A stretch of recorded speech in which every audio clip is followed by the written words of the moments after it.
PDS math ক্লাসে সকলকে স্বাগত। আশা করি তোমরা সকলেই ভালো আছো। সকলের জোরদার প্রিপারেশন চলছে। আজ আমি মাধ্যমিক 2025-এর জীবনবিজ্ঞান সাজেশন নিয়ে আলোচনা করব। আজ আমি 2 মার্কের কিছু ইম্পর্টেন্ট কোয়েশ্চেন বলে দেবো, যেগুলি পরীক্ষাতে আসার জন্য খুব ইম্পর্টেন্ট।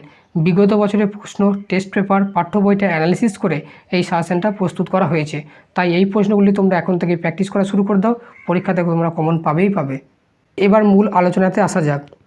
2 নম্বর সাজেশনে 1 নম্বর কোশ্চেন আছে পায়রার বায়ুথলির অভিযোজনগত দুটি গুরুত্ব লেখো। 2 নম্বর কোশ্চেন আছে জলাভূমিকে প্রকৃতির বৃক্ষ বলা হয় কেন।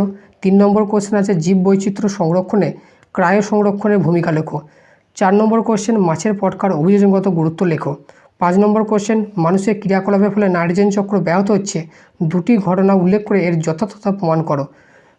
এরপরে 6 নম্বর কোশ্চেন আছে মহিলা অপেক্ষা পুরুষরা বর্ণান্ধতায় বেশি আক্রান্ত হয় কেন। 7 নম্বর কোশ্চেন আছে প্রজাতির ক্রোমোজোম সংখ্যা ধ্রুবক রাখা ও অভিব্যক্তি সৃষ্টিতে মিসিসের তাৎপর্য লেখো। 8 নম্বর কোশ্চেন হলো জিনোটাইপ ও ফিনোটাইপের মধ্যে প্রকৃতি ও পারস্পরিক সম্পর্কের ভিত্তিতে পার্থক্য উল্লেখ করো। আর 9 নম্বর কোশ্চেন হলো অভিব্যক্তি ও অভিযোজনের সম্পর্ক লেখো। এরপরে 10 নম্বর কোশ্চেন হলো উদ্ভিদের বৃদ্ধিতে জিবরেলিন ও সাইটোকাইনিনের একটি করে ভূমিকা লেখো। 11 নম্বর কোশ্চেন আছে বেটে মোটর গাছ সবসময় খাঁটি, এই উক্তিটার যথার্থতা প্রমাণ করো। 12 নম্বর কোশ্চেন আছে বিবর্তনের নিষ্ক্রিয় অঙ্গের ভূমিকা উল্লেখ করো। 13 নম্বর কোশ্চেন মাইপিয়া রোগের কারণ কী, এর প্রতিকার কীভাবে করা হয়। 14 নম্বর কোশ্চেন পায়ে কাটা ফুললে পা তৎক্ষণাৎ মাটি থেকে সরে যায়, এই স্নায়ুপথটি শব্দচিত্রের মাধ্যমে দেখাও। 15 নম্বর কোশ্চেন হলো জলপরাগী ও পক্ষীপরাগী ফুলের মধ্যে ফুলের বর্ণ ও ফুলের আকারের ভিত্তিতে পার্থক্য নিরূপণ করো। এরপরে 16 নম্বর কোশ্চেন হলো বংশগতি সংক্রান্ত পরীক্ষা মেন্ডেলের সাফল্য লাভের দুটি কারণ উল্লেখ করো। 17 নম্বর কোশ্চেন রক্তের শর্করার মাত্রা ঠিক করার ক্ষেত্রে ইনসুলিন ও গ্লুকাগন হরমোনের কাজ উল্লেখ করো। এরপরে 18 নম্বর কোশ্চেন হলো বংশগতি সংক্রান্ত মেন্ডেলের দ্বিতীয় সূত্রটি বিবৃত করো।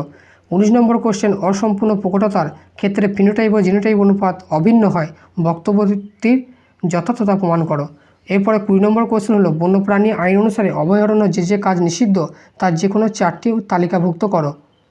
এরপরে 21 নম্বর কোশ্চেন হলো পার্থেনোকার্পি কি, কোন হরমোন এতে সাহায্য করে। এরপরে 22 নম্বর কোশ্চেন হলো ইউক্রোমাটিন ও হেটারোক্রোমাটিনের মধ্যে পার্থক্য লেখো। রেড গ্রন্থি কি, অভিযোজনে এর ভূমিকা লেখো। 23 নম্বর কোশ্চেন আছে ট্যাকটিক ও টপিক চলনের দুটি পার্থক্য নিরূপণ করো। মেন্ডেল মোটর গাছকে কেন নির্বাচন করেছিলেন।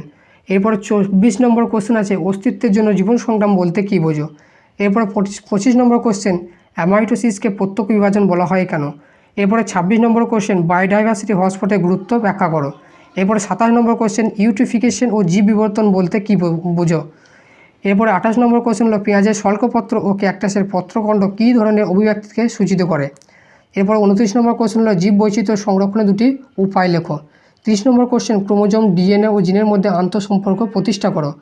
এরপরে 31 নম্বর কোশ্চেন হলো স্বপরাগযোগ অপেক্ষা ইতর পরাগযোগ উন্নত ব্যাখ্যা করো। এরপরে 32 নম্বর কোশ্চেন হলো মানুষের লিঙ্গ নির্ধারণে মাতাকে কোনোভাবেই দায়ী করা যায় না, উক্তিটির যথার্থতা প্রমাণ করো। আজকের ক্লাস এই পর্যন্ত। ভিডিওটি ভালো লাগলে চ্যানেলটিকে সাবস্ক্রাইব করে দেবে, সাথে নোটিফিকেশনটা অন করে রাখবে যাতে সবার আগে ভিডিও পৌঁছে যায়। Thanks for watching.